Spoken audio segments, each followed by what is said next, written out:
Hello, I am Editor Than Mai. I will provide you with the latest information of the day.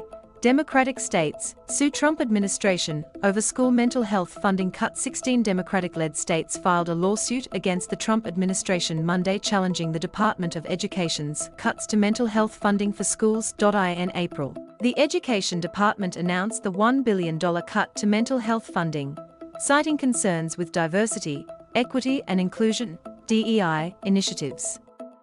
Embedded in the contracts, the states allege the contracts were unlawfully terminated under the Administrative Procedure Act and that the cancellation goes against congressional mandates. The lawsuit says the cuts would cause immediate and devastating harm to schools. By cutting funding for these life-saving youth mental health programs, the Department of Education is abandoning our children when they need us most, New York Attorney General Letitia James said.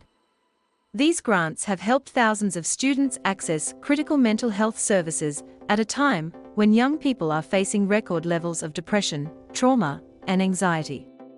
To eliminate these grants now would be a grave disservice to children and families in New York and nationwide, and my office is fighting back to preserve these much-needed programs, James added. The lawsuit was filed by New York, California, Colorado, Connecticut, Delaware, Illinois, Maine, Maryland, Massachusetts, Michigan, New Mexico, Nevada, Oregon, Rhode Island, Washington and Wisconsin. The Hill has reached out to the Department of Education for comment. In its initial announcement of the cut, the department argued the grants designed to help children were making the situation the worse. These grants are intended to improve American students' mental health by funding additional mental health professionals in schools and on campuses.